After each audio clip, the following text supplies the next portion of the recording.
Last night, millions of Americans tuned in to one of the most shameful hours we have ever seen on cable television.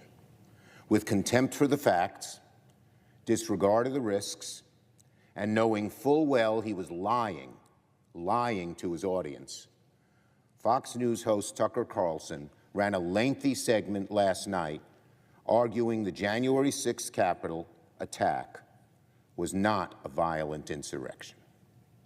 By diving deep into the waters of conspiracy and cherry-picking from thousands of hours of security footage, Mr. Carlson told the bold-faced lie that the Capitol attack, which we all saw with our own eyes, was somehow not an attack at all. He tried to argue it was nothing more than a peaceful sightseeing tour. Can you imagine? A nonviolent demonstration, a perfectly fine and appropriate instance of people expressing their opinion. I, so many others who were here in the Capitol, and millions of Americans are just furious with Tucker Carlson and Kevin McCarthy today. Many of my staff were here at the Capitol on January 6th. Their lives were put in danger, as were the lives of many of my colleagues, as well as police, maintenance staff, reporters, countless others. At one point, I was within 30 feet of the rioters. One of them, I was told, shouted out, "Let's get him," before my detail pulled me away and we ran in the other direction. To say January 6th was not violent is a lie pure and simple. I don't think I've ever seen a primetime cable news anchor manipulate his viewers the way Mr. Carlson did last night.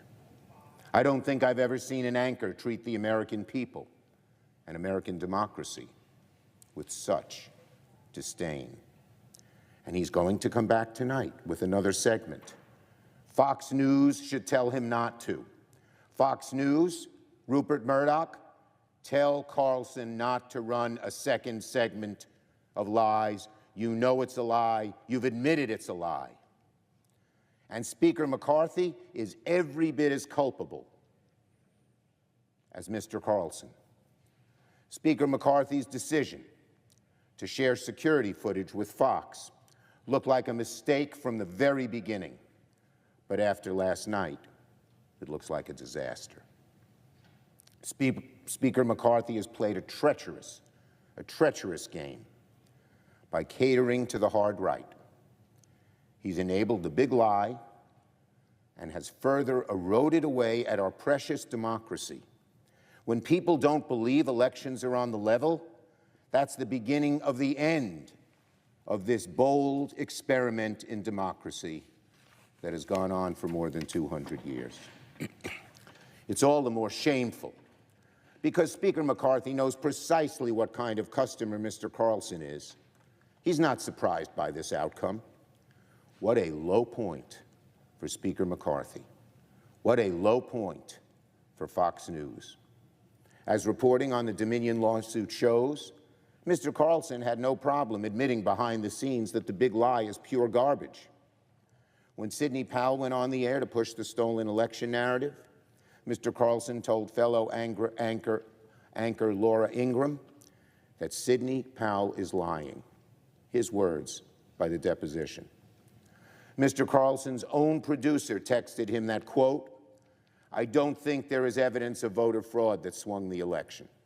They know full well they've been lying, and they're doing it anyway. We all, Americans of all types and stripes and corners of this country, Democrats, Republicans, independents, need to take a stand and call out Mr. Carlson's conduct for what it is, a dangerous, unforgivable attempt to destabilize our democracy and rewrite the history of the worst attack on our Constitution since the Civil War. It's an insult to every police officer who was on the scene that terrible, fearful day. It's an insult to the memory of every single person who perished in connection to the attack, especially to the memory of Brian Sicknick. Nonviolent, Ask the Sicknick family. It makes me sick just thinking about what his family must be going through this morning. And it's an insult to everyone who cares about our democracy and wishes to preserve the dream of our founders in our day, in our age. I hope every member of this chamber will call out Fox and Mr. Carlson for defending the insurrectionists.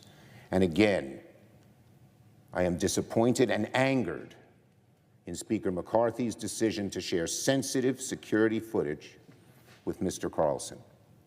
Speaker McCarthy was here that day. He knows what actually happened. His staff and members suffered like everyone else, but he chose cheap political expediency over truth and preservation of democracy. I condemn Mr. Carlson for siding with the enemies of democracy.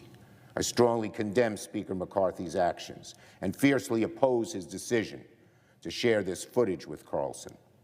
I urge Fox News to order Carlson to cease propagating the big lie on his network and to level with their viewers about the truth behind the efforts to mislead the public. Conduct like theirs is just asking for another January 6th to happen.